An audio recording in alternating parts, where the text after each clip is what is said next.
DBD has had no shortage of attempts at making an esport out of the game, with a lot of community and official tournaments being created over the years. However, the majority of the DBD community has really settled on the opinion that DBD does not work as an esport. This can be for a number of different reasons, like seeing DBD as more of a party game than a competitive game, or being fearful that competitive balance will bleed over into the core game and ruin the more casual fun aspects of it completely. And these are valid concerns. That said, when you look at a lot of the top DBD streamers and content creators, they're almost always playing the game at a hyper competitive level. So why is it that people love watching DBD content creators play ultra sweaty competitive matches, but simultaneously despise the idea of a DBD tournament or esport? Now, Hexy's Best of the Best tournament was, in my opinion, the most well executed tournament ever created for DBD. Everything from the production value to the names associated with the tournament made it incredibly memorable. Yet outside of the truly impressive viewer numbers gathered for the intro to the tournament and the finale of the tournament, the rest of the tournament was received with relatively mediocre viewership, some of which even got outperformed by my own cringe Face Camper Tournament of Champions. So to find out why DBD tournaments are either flopping or not catching on in a big way like they have in other popular games, we need to address what they're all doing wrong. Again, we already know that the DBD community loves watching ultra sweaty content creators, and they love competitive challenges like win streaks, hardcore survivor, escape streaks, etc. So how do we tap into that audience? Let's start with the first major problem with DBD tournaments as they are now. They're insanely convoluted and hard to follow for viewers, usually having page after page detailing multiple different roles. It gets to the point where viewers don't even really know who is winning or losing an ongoing match as they're watching it. They have to rely on the commentators to spoon feed them information just to have an idea of who is currently winning or losing. The best example of this was the AT&T DBD Annihilator Cup tournament, where a bunch of really famous streamers were competing for $300,000 and they had no idea what the rules actually were. The entire thing was an amazing disaster to watch, and I have a video showcasing the chaos if you're interested in seeing it for yourself. Oh, f you! You said you can't camp! What am I supposed to do if I can't camp? It makes no sense! Like, I can't camp, so I can't be over there! Like, what am I supposed to do? So the first takeaway is that tournaments need to be more simplified. The average viewer needs to be able to feel like they know what is happening so they can stay interested as a match unfolds. If you haven't noticed, every popular sport in real life is also very simplistic when it comes to win or scoring conditions. The second major problem, in my opinion, is that viewers really have nobody to root for in a tournament. When they watch a popular streamer attempt a sweaty challenge, it's easy to get invested because they want to see that streamer succeed or fail. But with a tournament, there's usually between 4 to 5 nerds on a team, no offense, most of whom nobody have ever really heard of, which is fine, but name recognition does have an impact on initial interest. Add to that a lot of really cringe inflated egos in the DBD tournament community that's very off-putting to people that might otherwise be interested in giving Comp DBD a chance. There's already an uphill battle with making people want to watch a tournament they consider to be a bit cringy in the first place, and these toxic tournament edgelords just send it over the limit to that next level of toe-curling cringe. Another issue is that there's really no survivor versus killer element to the tournaments either.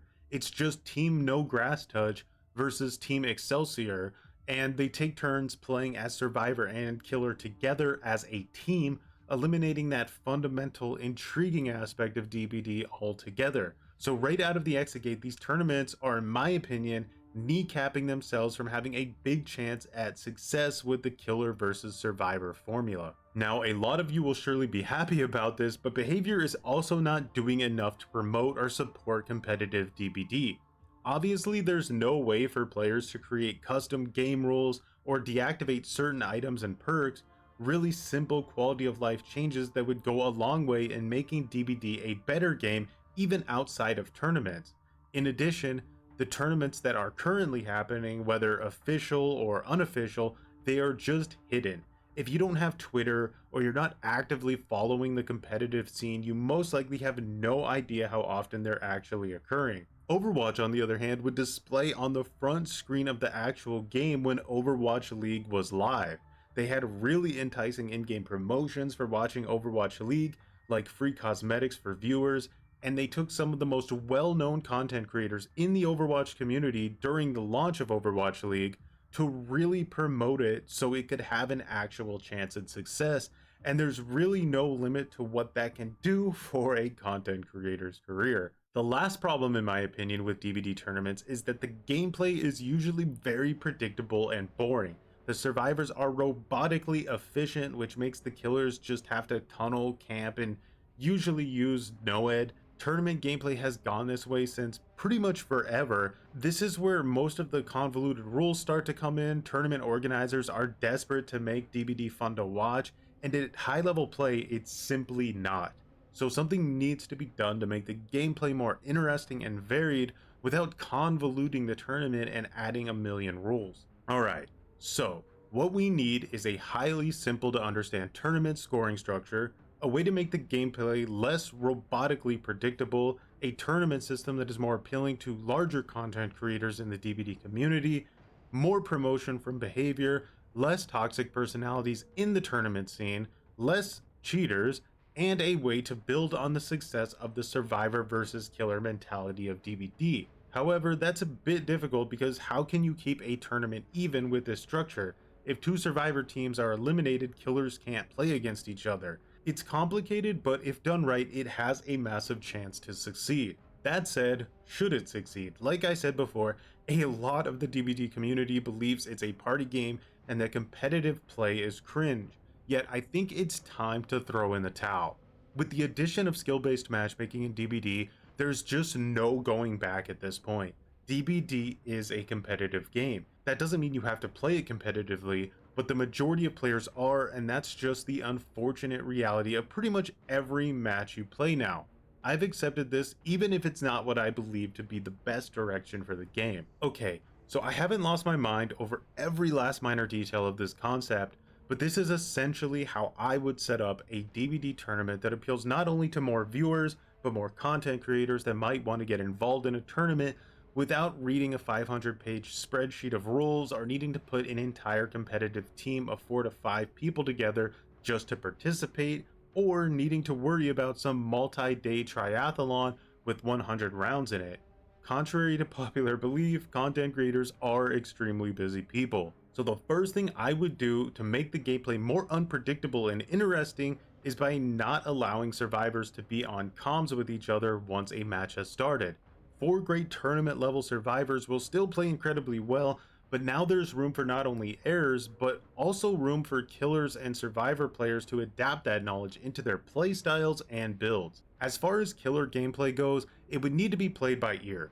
Let's say Killer 1 tunnels and camps one survivor out, then uses NOED to get a second kill at the end of the match, the typical outcome of a current competitive DBD match. That match would be a draw, but if Killer 2, the Chad, plays better and gets a 3k by outperforming the survivors without tunneling or camping, then Killer 1 gets eliminated and they played boring, so that's a double loss. Now I'll admit I have not followed every tournament DBD has ever had, so to the best of my knowledge this idea has never been tried before, but I'm confident that it would make the gameplay much more interesting and intense for viewers. Next up is the scoring rules, which will make more sense in a minute once I show you how I would structure the tournament, but it would almost be entirely based on kills and escapes, something that is terrible for the health of the base game, but makes sense in a tournament setting. Each kill is 1 point and each escape is 1 point. Very simple to understand, like the community cups. In case of a situation where there's a draw, an overtime match would be the most simplistic way to handle that. So now let's move on to the actual tournament structure. To start, for this example, there would be 4 independent killer players and 4 survivor teams with a team captain.